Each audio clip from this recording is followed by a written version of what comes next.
Alhamdulillah, kita sambung bacaan kitab Mustika Hadis, hadis yang ke-14 pada malam ini, yang berkaitan dengan iman dan Islam yang sempurna.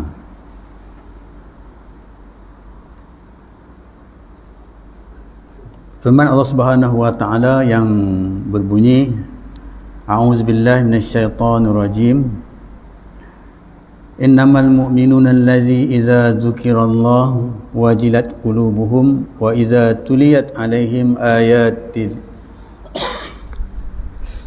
zadathu imanan ala rabbihim yatawakkalun allazina yuqimuna as-salata wa mimma razaqnahum yunfiqun. Yang bermaksud sesungguhnya orang-orang yang beriman itu yang sempurna iman. Maksudnya yang sempurna iman ialah mereka yang apabila disebut nama Allah dan sifat-sifatnya, gementarlah hati mereka kerana takut melanggar larangan Allah. Dan apabila dibaca kepada mereka ayat-ayatnya, itu ayat Al-Quran, menjadikan mereka bertambah iman, dan kepada Tuhan mereka jualah, ya, mereka berserah. Itu ayat, satu ayat yang berkaitan dengan iman.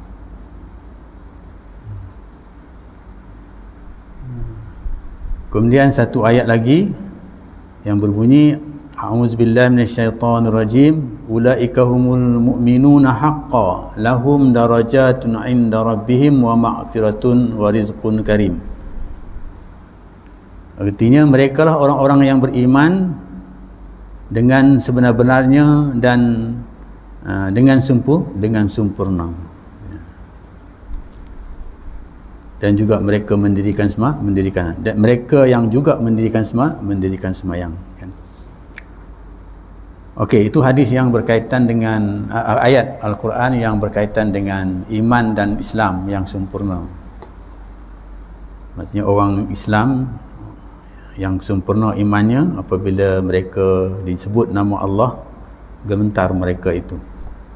Takut, gementar itu kenapa? Takut untuk nak melanggar perintah Allah, larangan Allah, dan takut untuk tidak melakukan suruhan Allah. Dan mereka juga, ya, mendirikan solat, ya. Hadisnya kita tengok, ya, hadis yang ke-14, an Anas radhiyallahu anhu qala Rasulullah sallallahu alaihi wasallam, la yu'minu ahadukum hatta akuna ahabba ilaihi min walidihi wa walidihi wan nasi ajma'in. Al-Bukhari wa Muslim. Maksud hadis dari Anas radhiyallahu anhu, katanya Rasulullah sallallahu alaihi wasallam bersabda, tidak sempurna iman seorang dari kamu sehingga aku menjadi seorang yang dikasihi olehnya lebih daripada ibu bapanya, anak pinaknya, dan manusia seluruhnya.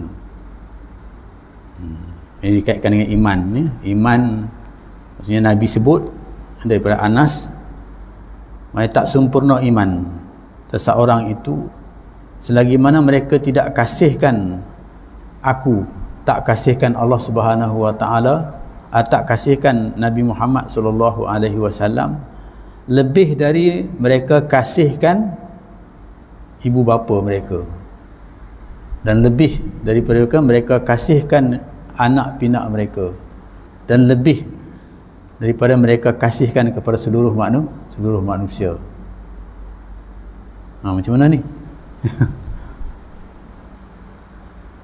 Makna kata kasih kita mesti lebih kepada Rasulullah sallallahu alaihi wasallam dibandingkan dengan kasih kepada ibu bapa kita. Kalau ibu bapa tu kasih kepada ibu bapa tu, Tuhan perintahkan hubbul walidain, buat baik kepada kedua ibu bapa, birrul walidain, buat baik kepada kedua ibu bapa, kan? Macam mana kita? Macam mana keadaan kita? Boleh cuba kita, selama inilah kita kasih macam mana?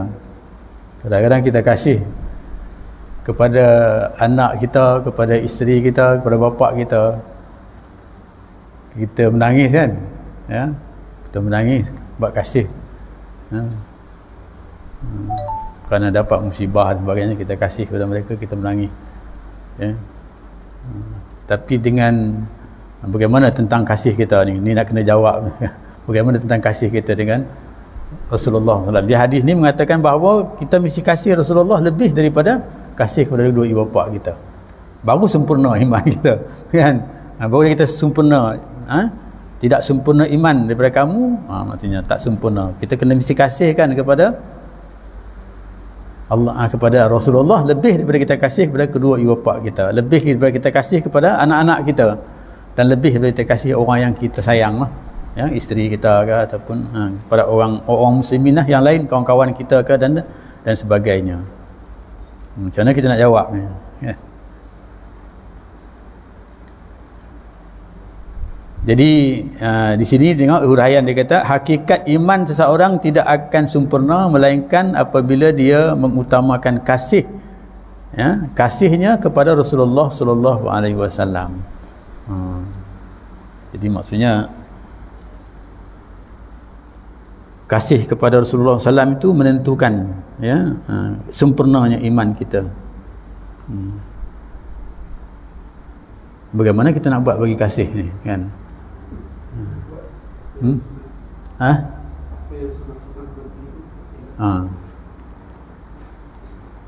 Okey, kita tengok penyelesaian yang dihuraikan dalam kitab ini, ya.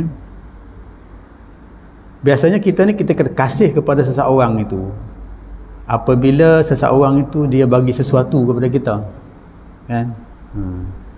Dia bagi sesuatu kepada kita, baru kita rasa kasih, kan? Dia kata sebagaimana kita maklumlah, dihuraikan bahawa sebab-sebab yang menjadikan seorang tu tertarik hatinya ataupun menghargai ataupun mencintai ataupun kasih ataupun suka, ya, kepada sesuatu, ya, kepada orang sesuatu, ya, misalnya kepada Nabi kita Muhammad SAW, kita nak kasih tu kepada dia tu, kan, ya. Kenapa? Kerana mesti ada beberapa perkara, ya. Perkara yang pertama, dia kata keseronokan atau kesedapan kepada panca inderanya. Benda tu akan menyeronokkan kita. Bila orang, misalnya kita katakan kita sukalah pada seorang itu, kan, menyeronokkan. Seperti mana rupa ataupun orang tu cantik, kita suka kepada dia sebab dia cantik. Ataupun suara dia merdu, kita suka kepada dia sebab suara dia merdu. Ataupun dia kata benda yang macam bunga ataupun yang wangi, yang harum, ataupun makanan yang sedap-sedap, yang lazat-lazat, atau pakaian-pakaian yang cantik-cantik, kan. Jadi itu kita sukalah. Itu yang menyukakan kita.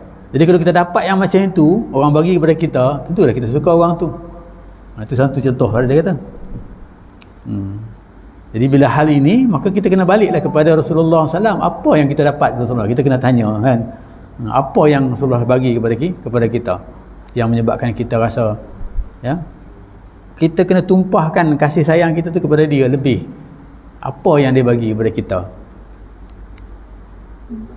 Kalau dalam Al-Quran dia kata, wa ma arsalnaka illa rahmatan lil alamin, ya, tidak aku utuskan engkau wahai Muhammad, ya, melainkan sebagai rahmat ke seluruh alam. Rahmat ke seluruh alam. Jadi Allah utuskan Muhammad itu kepada kita sebagai rahmat seluruh alam. Rahmat ni maksudnya satu benda yang nikmat lah. Benda yang rahmat itu akan mendapat nikmat, kan? Satu benda tu, dia rahmat tu akan mendapat rahmat. Jadi maksudnya Muhammad tu diutuskan ke alam ini sebagai rahmat. Dan bila sampai kepada rahmat, maksudnya dan alam ni, penduduk alam ni akan mendapat nikmat-nikmat, kan? Daripada rahmat tu akan dapat nikmat. Kalau kita ni patutnya lah, maka kita katakan ni, kalau kita sedar yang kita ni dapat apa, dia kata nikmat apa? Nikmat iman dan Islam. Orang selalu kata nikmat iman dan Islam, kan? Jadi Muhammad lah yang bawa Islam kepada kita, ya, iman kepada kita. Muhammad yang bawa, wa ma arsalnaka illa rahmatan lil alamin, dia yang bawa, kan? Jadi itu satu nikmat yang kita dapat, tu nikmat iman dan Islam tadi yang Muhammad bagi kepada kita, ya. Itu satu nikmat lah. Tapi nikmat itu kita rasa macam mana? Kan? Kita rasa macam mana? Kalau kita dah dapat nikmat tu dah, kita dapat nikmat Islam tu, tapi kita tak sayang lagi, tak cinta lagi kepada Rasulullah SAW. Kan? Jadi apa? Jadi bagaimana kita nak buktikan cinta kita kepada sesuatu yang kita suka tadi? Maksudnya sekarang ni kita dapat, oh aku ni kalau tak ada Muhammad, tak Islam, tak iman, tak ada nikmat iman yang kita rasa, tak ada nikmat Islam yang kita rasa. Jadi bila ada Muhammad, aku rasa sekarang ni nikmat iman dan Islam. Bagaimana Islam dan iman yang kita hadapi sekarang ini? Nikmat tak? Rasa nikmat tak? Kan? Kalau kita rasa nikmat itu, maka kita kena sayanglah kepada kita Nabi Muhammad sallallahu alaihi wasallam tu. Ya, sebab dia bagi nikmat. Sebab kita sayang kepada ibu bapa kita, sebab dia melahirkan kita, mak kita kan, dia melahirkan kita. Betul, kita sayang kepada dia kan. Itu satulah dia kata di sini. Atau dia kata ketenteraman dan kesukaan kepada jiwa dan fikiran.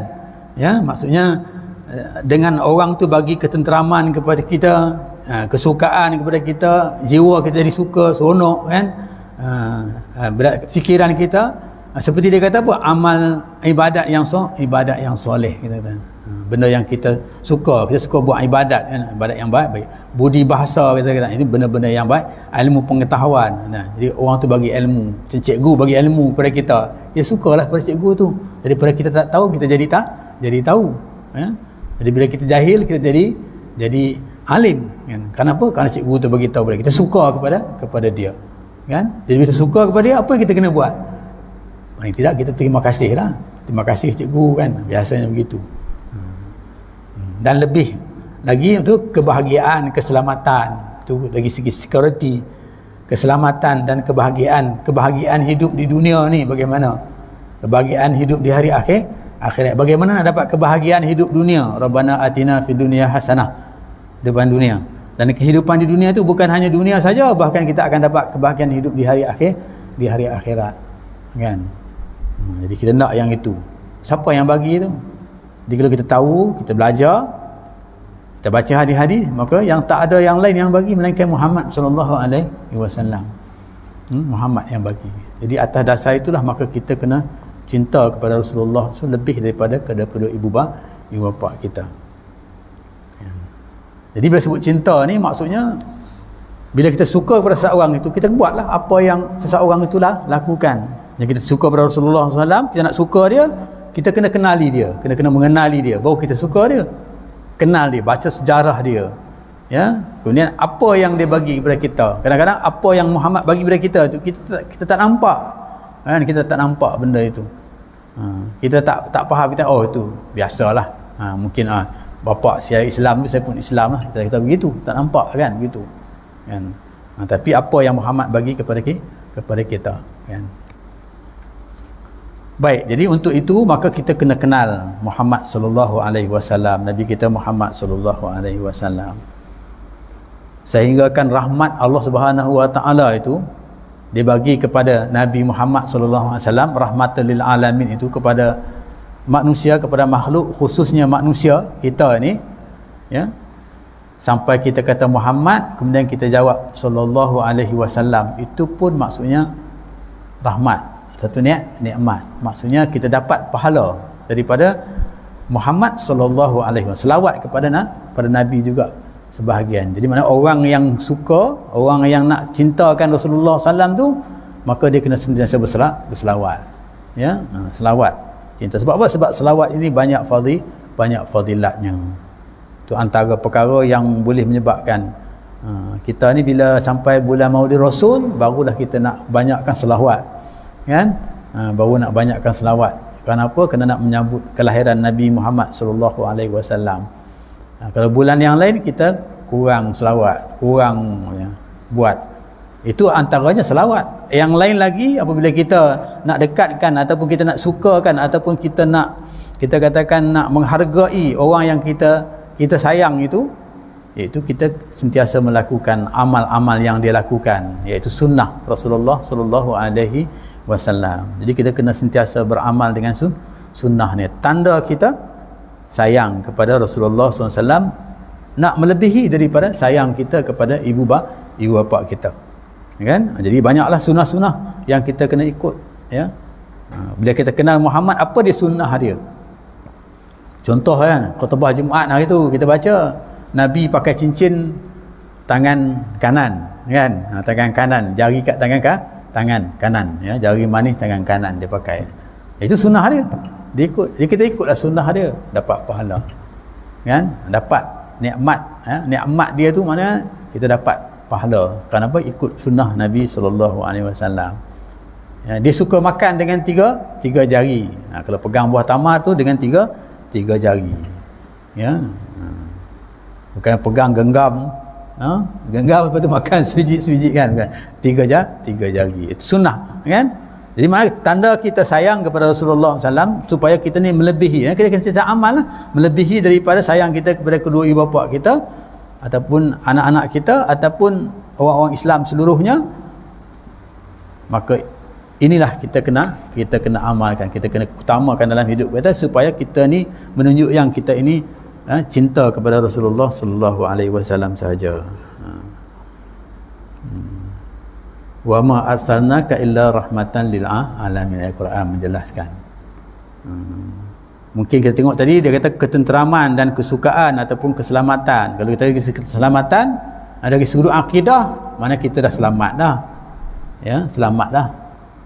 Sudut akidah maknanya kita dah asyhadu an la ilaha illallah wa anna muhammadar rasulullah. Kita dah selamat dah dari segi keselamatan.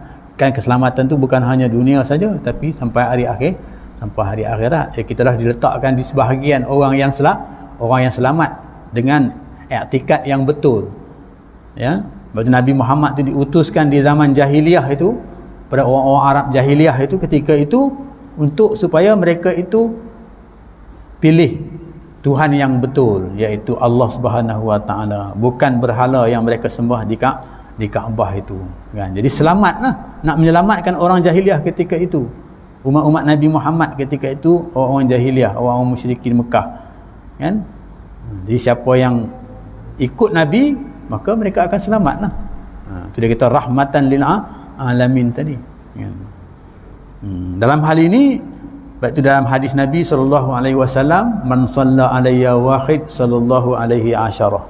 Siapa yang selawat sekali maka Allah Subhanahu Wa Taala selawat kepada dia 10 kali. Jadi Allah selawat ni maksudnya Allah bagi nikmat hidup kepada kita lah. Ya, nikmat tu Allah selawat tu Allah bagi nikmat. Ya, kita ni ucapkan terima kasih ataupun kita cinta kepada Rasulullah SAW. Ya, bukan hanya setakat cinta saja, kita ikut tanda kita cinta dia, tanda kita suka dia tadi tu, kita ikut apa yang dia lakukan. Ya, apa yang dia suruh, apa yang dia lakukan, maka kita ikut, kan? Jadi maka Nabi kata selawat, selawat kepada dia maka Allah akan selawat kepada kita 10 kali. Dalam kitab Sirrus Salikin ada hadis yang menceritakan kalau selawat sekali 10 kali. Kalau kita selawat 10 kali, Allah selawat 100 kali. Kalau kita selawat 100 kali, Allah selawat 1000 kali. Kalau kita selawat 1000 kali, ya, dia kata maksudnya bebas daripada api neraka. Seselamat kita daripada api neraka. Hebat selawat ini. Fadilat selawat ni hebat. Ya. Baik tu ada cerita di hari kiamat. Ya, cerita pada hari kiamat, seorang laki-laki, kan hari kiamat maksudnya hari akan dihisap, ya, akan ditimbang pahalanya, dosanya, kemudian akan lalu siratul mustaqimnya dan sebagainya, ya. Sedangkan Nabi menceritakan kepada sahabat-sahabat, ya, bahawa Nabi merupakan orang yang boleh dibagi syafaat dan sahabat-sahabat ni sangat nak mengharapkan syafaat Nabi, kan? Antaranya kalau kita selawat tadi tu, maka orang yang banyak selawat, orang tu akan mendapat syafaat daripada Nabi SAW. Jadi diceritakan bahawa laki-laki ni ada juga hadis, versi hadis yang mungkin saya dah cerita dulu tentang Anas bin Malik. Bila dia tanya Rasulullah, bila Rasulullah cerita tentang hari kiamat ni, dia tanya Rasulullah, ya Rasulullah, dekat mana aku boleh jumpa kamu ya Rasulullah pada hari kiamat supaya aku dapat mendapat syafaat daripada kamu, nak mendapat syafaat daripada kamu, nak dapat perlindungan daripada kamu. Sebab di hari akhirat ni memang tak boleh dapat pertolongan daripada mana-mana pihak, hanya daripada Allah Subhanahu Wa Taala sahaja, kan? Dan Nabi Muhammad boleh bantu saja, boleh bagi syafaat, pertolongan. Jadi Nabi kata jumpa dia di Sirat. Kalau tak ada di Sirat, jumpa dia di Mizan, tempat timbangan. Kalau tak ada di Mizan, jumpa dia di Kausar, Telaga Kausar. 3 stesen, 3 tempat, kan? Itu cerita tentang versi hadis Anas bin Malik lah. Tapi nak balik pada cerita tadi ni, seorang laki-laki tu pada hari kiamat dia ditimbang dosa dia, pahala dia, kalau amal kebajikan dia pada hari kiamat di mizan lah. Ketika ditimbang pahalanya itu, dosa amalannya itu, ketika itu Nabi Muhammad sallallahu alaihi wasallam ada kat situ. Nabi ada kat situ. Dan Nabi ada kat situ, maka malaikat timbang lah, malaikat yang menguruskan timbang. Dia timbang, rupanya timbangan itu kebajikannya itu kurang, ringan dibandingkan dengan keburukan, kejahatan. Berat kejahatan. Jadi bila tengok keadaan macam tu, maka malaikat ni terus, kalau dalam bahasa kita lah, kita lebih kurang, sebab nak sebut di hari kiamat kita tak boleh bayangkan macam mana, tapi kita bayangkan kalau kita di dunia lah, ya, kalau keadaan kita di dunia ni, malaikat pun dia terus pegang aja laki-laki tu nak bawa pergi ke neraka lah, sebab dia berat sebelah kejahatan, kan? Kemudian Nabi kata tunggu dulu, Nabi tahan, Nabi kata tunggu dulu, kan? Bila Nabi kata tunggu dulu, malaikat mana dengar kata Nabi? Dia akan dengar kata Allah Subhanahu Wa Taala, itu kerja dia. Dia akan patuh kepada perintah daripada Allah Subhanahu Wa Taala. Itu malaikat, dia dengar itu saja, dia tak akan dengar daripada yang lain. Jadi oleh kerana itu dia nak bawa jugalah. Ketika itu Nabi dia menghadap ke Arash, ya. Dia minta kepada Allah Subhanahu Wa Taala supaya ditangguhkan dulu lelaki ini, jangan dibawa dia ke neraka, kan? Yang seperti mana malaikat nak bawa ni. Jadi Allah Subhanahu Wa Taala perintahkan kepada malaikat tu tunggu dulu, dengar apa yang dikehendaki oleh Muhammad sallallahu alaihi wasallam ni, dengar dulu. Kemudian Nabi kata timbang balik semula. Timbang balik semula. Bila timbang balik semula, sama juga, sebelah keburukannya itu berat dan sebelah kebajikan tu agak kurang, ringan. Jadi ketika itu maka Nabi ambil, kalau bahasa kita tak tahu di akhirat digambarkan macam mana, tapi digambarkan Nabi ambil sesuatu daripada poket dia ke, letak di atas bahagian timbangan yang ringan tadi itu. Jadi beratlah sebelah kebajikan tu berat. Bila dah berat, maka malaikat yang bahagian urusan nak bawa pergi ke syurga ni, nak bawa dia pergi ke syurga, sebab dia dah berat di bahagian itu. Jadi dia seronok lah. Asal tadi dah nak bawa pergi sana dah, kan? Jadi bila timbang balik semula, dia dapat bawa balik dengan syafaat daripada Nabi Muhammad SAW, pertolongan Nabi tadi. Kalau istilah kita, mana tak seronok, kan? Dari tempat kita nak pergi, yang kita tahu tempat tu kita tak nak pergi, tiba-tiba kita dapat pergi tempat yang kita nak pergi. Kalau kat dunia nak masuk penjara pun kita takut dah, kan? Tiba-tiba tak jadi masuk, kan? Kita pergi pula keluar, kan? Jadi kita dah seronok dah. Ini apatah lagi syurga dengan neraka, kan? Ketika itu menangislah dia. Seronok, menangis tu kerana seronok. Kerana apa? Kerana dapat. Tapi dalam masa yang sama juga ketika itu dia tanya, kan, sebab yang dia tahu yang boleh dia tu masuk syurga tu kerana apa? Kerana laki-laki ni yang tolong dia. Tapi dia tak tahu siapa laki-laki tu. Maka dia tanya, siapa laki-laki ni? Kan? Maka kalau istilah kita, siapa kamu ni? Dia tanya, kalau bahasa kita lah, bahasa Arab dia man anta, siapa kamu ni, kan? Jadi Nabi kata ana nabiyullah, ataupun ana nabiyuka, saya ni nabi kamu, kan? Oh, lagi menangis lah ketika itu, dia seronok lah sebab Nabi yang boleh bagi syafaat kepada dia, pertolongan kepada dia, kan?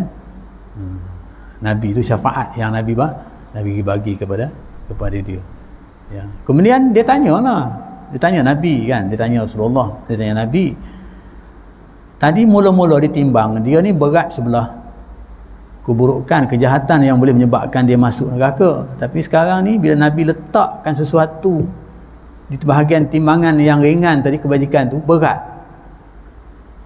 apa benda yang itu, dia kata apa kebajikan tu, apa benda yang itu yang melibatkan berat itu. Maka Nabi kata itu ialah selawat yang kamu selalu selawat. Selawat, Allahumma salli ala sayyidina Muhammad, itu selawat yang kamu satu selawat yang kamu selawat. Itu antara fadilatnya lah, fadilat selawat itu di hari akhirat. Maknanya keselamatan di hari akhirat, bab selamat tadi lah, nak menyelamatkan kita. Jadi kita akan sayang kepada orang yang akan menyelamatkan kita. Jadi berdasarkan kepada kisah itu, maka tak sepatutnya kita tak sayang kepada Nabi kita lebih daripada ibu bapa kita. Kita kena sayang dia. Bagaimana kita nak buat itu tak tahulah, terpulanglah kepada kita. Ya. Jadi bagaimana nak buat, antaranya disebut selawat banyak-banyak. Sebab fadilat selawat ni hebat. Kan? Itu cerita di hari akhirat. Cerita dekat dunia pun ada. Ya, cerita bab selawat ni, cerita kelebihan selawat ni. Itu apa dia? Sufyan As-Sauri, seorang ulama. Sufyan As-Sauri, seorang ulama, dia pergi menunaikan fardu haji kat Mekah. Ketika dia tawaf di Mekah tu, bersama dia seorang laki-laki. Seorang laki-laki. Seorang laki-laki tu dia tak baca lain, dia hanya selawat saja. Keliling Kaabah tu dia selawat saja. Di Sufyan As-Sauri ni, ulama ni, dia pun tengok heran. Apa laki-laki ni asyik selawat saja. Sedangkan adalah kita bila pergi umrah tu tahulah, kita tengok panduan umrah tu kan, sampai dekat sini mikat ni kita kena baca ni, bucu ni kita baca ni, baca ini selawat tu. Tapi laki-laki ni dia tak baca yang lain, dia selawat saja. Ya, dia selawat saja. Jadi habis kisah tu, habis dia panggil laki-laki tadi, Sufyan As-Sauri, dia panggil laki-laki tadi, dia kata tadi semasa kamu selawat, kamu tawaf tadi, kamu baca selawat saja. Kenapa kamu baca selawat saja, tak baca selain daripada selawat? Lepas tu dia tanya Sufyan As-Sauri, kamu ni siapa? Sufyan As-Sauri kata, saya ni Sufyan As-Sauri. Kan? Bila dengar nama Sufyan As-Sauri tu, dia biasa dengar nama ni masyhur, iaitu seorang ulama yang hebat. Oh begini. Lalu dia ceritalah kepada Sufyan As-Sauri. Dia kata tahun lepas dia datang menunaikan fardu haji di Mekah ni bersama dengan bapa dia. Tapi bapaknya uzur. Bapaknya uzur ni, dia bawa lah bapaknya uzur keliling tawaf lah. Jadi tak sempat nak habis tawaf, dia kata dia berhenti sekejap rehat. Bapaknya dibaringlah atas dia, atas ribaan dia. Kerana keletihan sangat, bersangatan keletihan itu, maka bapaknya tengok makin lama makin lemah, kan? Yang menyebabkan sampai bapaknya itu habis nafas kat situ, meninggal kat situ. Dan meninggal dia menangislah, sedihlah dia, kan? Nak menunaikan fardu haji, tawaf belum selesai lagi, tiba-tiba bapak dia dah meninggal. Dia sedihlah ketika itu meninggal, sedih. Ya, dia berdoa dengan Tuhan, kan? Sedihlah dia, kan? Ketika dalam keadaan kesedihan itu, dia tengok rupa bapaknya itu hitam, berwarna hitam, berubah wajah bapaknya warna hitam. Lagi sedih dia, kan? Ketika itu macam-macam dalam fikiran dia. Dia kata, apalah kesalahan yang bapak dia buat ni, dosa yang bapak dia buat sampai begini keadaan wajah bapaknya ni ketika meninggal ini. Dalam keadaan dia minta doa dengan Tuhan, ya Allah Tuhan aku, ampunilah bapa aku ini, mungkin ada kesilapan yang dia lakukan, begitulah contohnya, kita kata lebih kurang. Ketika dia sedih hiba begitu, tiba-tiba dalam masa itu sekelip, dia mungkin terlelap sekejap. Kelip. Kalau itu kehendak, kadang-kadang kita pun terlelap sekejap kan, begitu tergelip kan. Ketika itu rupanya dia macam dia mimpi, datang seorang laki-laki ketika itu. Dan laki-laki itu berpakaian putih, cantik, kata dia. Kemudian laki-laki itu terus datang kepada dia dan tengok keadaan bapa dia yang meninggal itu. Maka laki-laki itu pun usapkan dengan tangan, ya, dengan tangan kepala laki-laki itu usap, gitu. Kemudian keadaan bapaknya itu pulih, tak hitam lagi, kan? Tak hitam, pulih begitu. Bila pulih begitu, maka laki-laki itu pun nak berlalu lah, nak pergi. Tapi dia tanya, kan? Dia tanya laki-laki, siapa dia? Jawapannya, laki-laki itu, dia tahu lah, dia kata laki-laki itu, calak lah, dia kata laki-laki itu beritahu bahawa dia ni adalah Rasulullah SAW, kan? Jadi seronoklah dia. Seronok kenapa? Kerana melepaskan kesusahan dia. Kesusahan dia yang mana dia susah, dia sakut, bimbang sangat bapaknya itu dalam keadaan yang keadaan muka yang itu. Bila keadaan begitu dia sangat seronoklah. Jadi dia sangat suka, sangat gembiralah dengan keadaan itu. Kan? Kemudian sebelum laki-laki itu pergi, dia tanya laki-laki itu. Kan? Apa bila kamu lakukan ni, apa yang menyebabkan boleh begitu keadaan, boleh kita muka yang hitam tu boleh jadi putih, jadi begitulah lebih kurang kan. Kenapa begitu? Jadi kata laki-laki itu, bapa kamu ni banyak maksiat yang dia lakukan, tapi antaranya ada juga dia sentiasa berselawat kepada Nabi SAW. Dia sentiasa selawat. Jadi orang selawatnya itulah yang boleh menggembirakan dia melihat keadaan bapaknya. Jadi bapaknya itu walau ada pun kesilapan yang lakukan dosa, bapaknya selawat kan. Jadi maksudnya fadilat selawat tadi itu. Dan lepas itulah sebabnya dia kata bila tawaf pada tahun ini aku tak baca yang lain, aku hanya selawat saja. Dia kata, dia cerita dengan Sufyan As-Sauri kan. Tu seorang ulama tu berlaku pada itu fadilat dia. Jadi kalau berdasarkan kepada itu dunia kan, tu daripada dunia maksudnya kita nampak bahawa kelebihan selawat itu patut kita amalkan untuk kita dekatkan dengan Rasulullah sallallahu alaihi wasallam. Jadi sepatutnya begitulah, kita kena cinta dia lebih daripada cinta kepada kedua ibu bapa kita. Itu antara cerita yang kita boleh sedut mengapa patutnya kita cinta kepada Rasulullah sallallahu alaihi wasallam. Bukan hanya di dunia sahaja dia menyelamatkan kita dengan nikmat iman dan Islam yang kita miliki ini, bahkan di hari akhirat dia juga sebagai penyelamat. Macam dikatakan di Sirat tu, dia sentiasa duk kata amin, aman. Maksudnya dia sentiasa nak minta supaya umatnya tu selamat. Dan banyak kisah lagi. Mungkinlah kisah kepada seorang ulama. Pasal ada sikit lagi. Okey, sikit lagi masa. Seorang ulama yang hebat dengan dia duduk di atas sebuah bukit. Ulama ni duduk sebuah bukit, kemudian satu malam dia biasalah pergi masjid sembahyang subuh kan, sembahyang subuh biasa macam kita lah. Satu malam tu malam yang gelap, gelap malam itu kan, malam yang sangat gelap, mungkin tak ada bintang, tak ada gelap. Tapi bila dia nampak di peratas tu ni Allah nak bagilah kepada orang-orang yang dia nak bagi kan, kelebihan kepada ulama ni. Kemudian dia nampak daripada atas rumah dia tu, rumah-rumah ni yang di bawah ni semua bercahaya. Tapi bercahaya itu ada yang cahaya terang, ada yang kurang terang. Begitulah keadaannya. Ada yang cahaya sangat terang kan, begitu. Sampai ke bukan hanya di kawasan rumah tu, sampai juga naik ke langit. Kalau kita spotlight lah. Begitulah kalau kita gambarkan, terangnya digambar. Nak kita gambarkan begitu. Kan? Jadi dia bila nampak begitu, dia pergilah sebuah rumah tu. Ada rumah yang tak ada cahaya, ada rumah yang ada cahaya begitu. Dia pergi ke rumah yang ada cahaya. Tengok dalam rumah itu ada orang sedang baca Quran, ada seorang sedang solat gitu kata rumah. Dia pergi rumah ni dan sebagainya. Kan? Kemudian dia nampak lagi satu cahaya yang terang sangat. Maka dia pergilah kepada rumah itu, dia tengok rumah itu. Kemudian sampai di rumah itu, punya diketahui bahawa amalan yang dilakukan bagi orang duduk dalam rumah itu sentiasa berselawat kepada Rasulullah SAW. Jadi selawat, kelebihan selawat itu nampak kan. Di kita pun kalau misalnya kita rumah kita nak jadi, kita katakan sebagai, dia kata jannati baiti jannati, itu rumahku syurga aku kan. Orang sebut rumahku syurga aku. Jadi kita sebut rumahku syurga tu mestilah nak caution empuk kan, bilik yang macam-macam lah, mahal dia punya perhiasan dan sebagainya.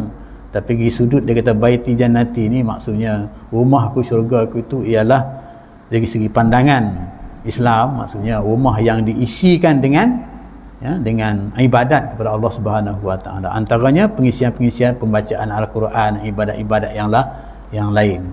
Contohnya bagi makan kepada orang-orang, anak-anak yatim, kepada siapa sajalah kita katakan, jemput orang datang. Sebab itu mungkin yang dibuat oleh datuk nenek kita ni mengambil itu juga sempena, mungkin kita tak tahu. Ya, mungkin dijemput orang-orang datang buat tahlil arwah dan sebagainya. Itu sebahagian daripadanya mengimpakkan rumah itu supaya dia sentiasa menjadi orang kata tempat mengingati Allah Subhanahu wa taala. Itu kelebihan dia. Maksudnya rumah yang terang tadi tengok rupanya amalannya ialah selawat kepada Nabi sallallahu alaihi wasallam, kan? Jadi ini. Jadi antara untuk kita supaya mencintai, tanda-tanda untuk kita mencintai Rasulullah SAW itu naklah kita sentiasa berselawat, kan? Di mana sajalah maksudnya. Macam kita di masjid lepas sembahyang kita selawat, kan? Bagus, alhamdulillah. Dan saya tengok di sujud masjid pun dah ramai, di surau-surau pun dah ramai dah. Ya, yang buat begitu. Mana-mana surau yang saya pergi panggil saya buat kuliah, saya tengok dah ramai, kan, buat begitu. Ada juga yang baca surah Al-Mulk selepas Isya. Banyak ada surah-surah yang menggunakan itu. Jadi cantiklah tu amalan-amalan itu, kan. Bahkan amalan itu kalau kita buat di rumah, maka apatah lagi tentang untuk nak mencintai. Benda bukan setakat itu saya tanda kita cinta Rasulullah SAW bukan selawat sahaja. Maksudnya kita kena melakukan sunnah-sunnah Rasulullah SAW, kan? Jadi maksudnya kalau sunnah itu maksudnya istilahnya kalau kita katakan yang Nabi buat, ya, Nabi buat contohnya, kita kena, walaupun dia sunnah, maka kita kena suruh orang yang kita sayang itu. Kalau anak kita sayang, isteri kita sayang, suruh dia melakukan sunnah Rasulullah SAW, kan? Sunnah dari sudut pakaian ke, dari sudut apa sajalah, ya, sunnah, kan? Bacaan setiap kali kita nak makan kita baca bismillah dan sebagainya, kan? Itu antara sunnah Rasulullah SAW, ya. Jadi itulah antara perkara-perkara yang mana hadis ini mengatakan bahawa kita kena cintakan Rasulullah SAW itu lebih daripada ibu bapa kita, lebih daripada anak kita, lebih daripada semua orang Islam yang lain. Jadi bagaimana untuk kita nak merangsangkan kesukaan cinta kita pada Rasulullah SAW itu, disarankan yang pertama sentiasa kita kena selawat, ya, selawat. Nak menyempurnakan iman kita, nak menyempurnakan kita ni sebagai seorang yang beriman, selawat kepada Nabi. Kemudian melakukan sunnah-sunnah yang dilakukan. Sebab bila kita suka pada seorang itu, maka kita akan ikut apa yang orang itu kita lakukan. Macam kita suka pada seseorang itu, idola kita, kan, kita akan ikut dia lah. Yang itu juga bila kita suka pada Nabi Muhammad, maka kita kena ikut apa yang dilakukan oleh Rasulullah SAW.